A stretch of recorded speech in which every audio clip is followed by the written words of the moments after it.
This morning that a plane crashed into one of the towers. A series of bomb attacks which killed more than 50 people and injured dozens. Indonesia states that 3 Islamic militants convicted for their roles as a deadly malinvigilance. Controversially, he found some of them not guilty. I say it's controversial because From Aldgate reiterating what we're now being told by Scotland Yard that this markets around the city. The painted trauma of what happened on Saturday has filled Delhi residents with terror. Well, what I'm seeing is a lot of very, very frightened people, as you know.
In the year 610 AD, on a rocky mountain overlooking Mecca, a 40-year-old man named Muhammad was reflecting on the purpose of life. After years of deep thinking and meditation, he began to receive divine revelation. The revelations that he received is called the Quran, a divine book which came from the same source as the Torah sent to Moses and the Gospel which was given to Jesus Christ. The relationship between the Quran and the previous revelations is that of a clarifier and explainer. The Quran comes from the same source as is illustrated in the Quran and even in those previous revelations that prophesied the coming of Muhammad and the Quran itself. To this day, the Quran continues to be the key source of guidance for billions of followers. People from all walks of life adopt the way of the Quran through the example of Muhammad. Because of the profound and holistic nature of the Quranic text, Prophet Muhammad, peace be upon him, had the task of explaining it to his followers and his companions. And these explanations of Prophet Muhammad are compiled in what's known as the Sunnah. The relationship between the Quran and Sunnah is a relationship of paints to a brush. The Quran brings universal, general colors which are painted in the lives and hearts of people by the Sunnah of the Prophet, peace be upon him. So the Quran orders us to pray, it orders us to fast, it orders us to pray charity, and the Quran even mentions fighting in the cause of God. All of those are depicted and illustrated by the Sunnah, which paints those general universals into the lives of people. The Sunnah provides guidelines needed by humanity for any issues that one may face. From fine aspects of life like basic daily activities, such as matters of health and hygiene, to the forming and running of a government. What became the most controversial of all these teachings is a concept known as Jihad. In today's world, people from a wide range of cultures have different understandings about the term jihad. The word jihad comes from the Arabic root jahada, which means doing extra effort. So linguistically, the word jihad, we can say that it means striving and struggling.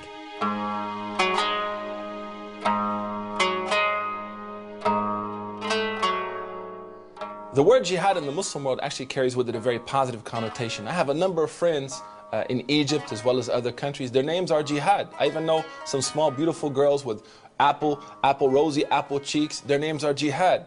And even when you go to take an exam, for example here, and you're struggling, they'll tell you make Jihad. So the word Jihad actually for the majority of Muslims carries with it the sense of struggle and strife against oneself in order to improve their lot and draw nearer to God. Islamically, it has three meanings or levels. The first one is spiritual jihad, inner struggle against evil inclinations and the pursuit of self-purification and life of virtue. You struggle against your own ego, against your inclinations, your evil inclinations, and your desires to live a better life and to attain sincerity. It encompasses every aspect of the person's life, from being good to one's wife or husband, being good to one's children, kind to one's neighbor, speaking the truth in front of the oppressor, waking up and praying in the middle of the night. All of this is encompassed under that internal drive, that hard drive that pushes the Muslim, which is called spiritual jihad. One of the aspects of Islam is charity. When Muslims give charity, they're supposed to keep this between them and their Creator and not to tell anybody. This is to stop them from showing off. It's very difficult not to tell anybody. For this, you need jihad. Prophet Muhammad promised paradise for the person who spends in charity with the right hand while the left hand is unaware of it, which is a metaphor for spending in charity secretly with sincerity in order to protect the integrity of one's intention. The poor people of Medina were receiving supplies to their doors at the darkness of the night, and they did not discover who was bringing them until he passed away. And that was Imam Ali Zain al-Abidin, the great-grandson of Prophet Muhammad. Until this day, many Muslims are following the footsteps of those great early Muslims. So profound is that experience that we find countless examples of American Muslims and Western Muslims and Muslims the world over engaged in sacrifice, such selfless sacrifice to help others. In America, during the Katrina hurricane, I remember when I went to Houston, Texas, before the government had agreed to subsidize people, a Muslim man had donated his hotel, free rooms for victims of the Hurricane Katrina. That all falls under that massive mechanism known as jihad al-nafs, or spiritual jihad. The second meaning of jihad is verbal jihad, which is saying the truth, even if it's against one's interests. In some countries, when people say the truth, they can end up in jail. In many countries around the world, saying the truth is a big risk to one's freedom or even one's life. Standing for justice and saying the truth is considered verbal jihad.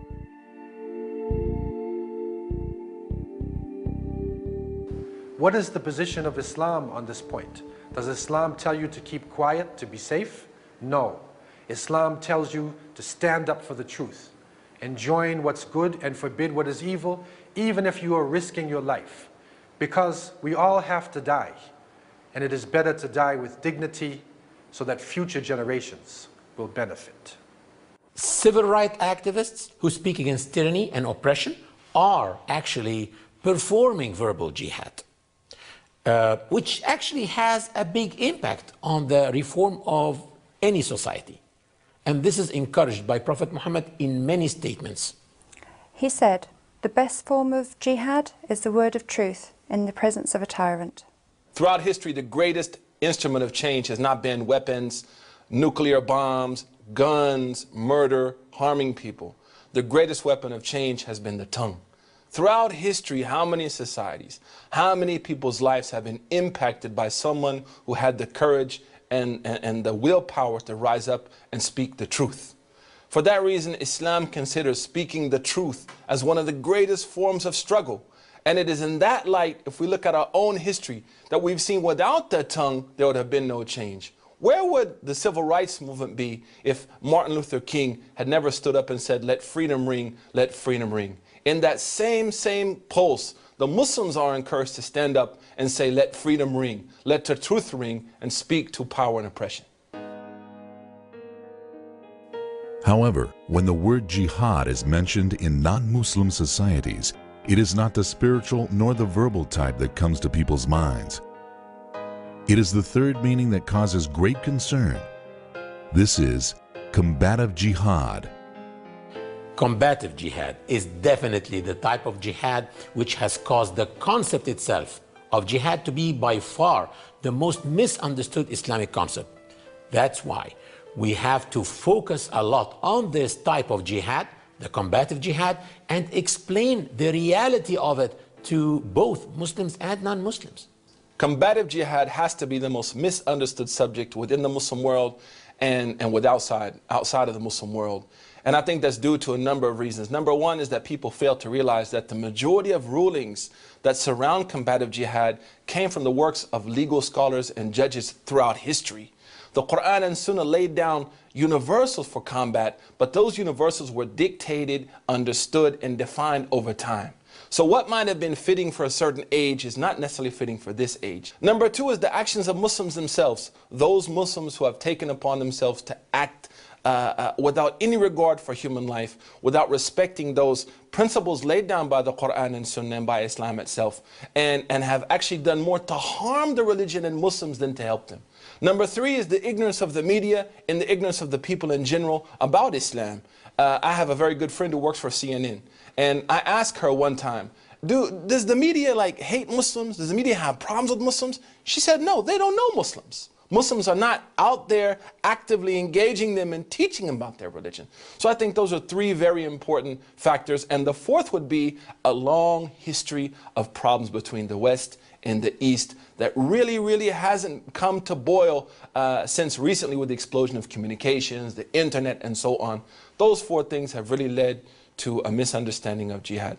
Use of the word jihad has changed dramatically. During the 1980s, mainstream media labeled the mujahideen, or jihadists, as freedom fighters. Less than 2 decades later, media outlets are distorting the meaning of jihad to describe terrorists.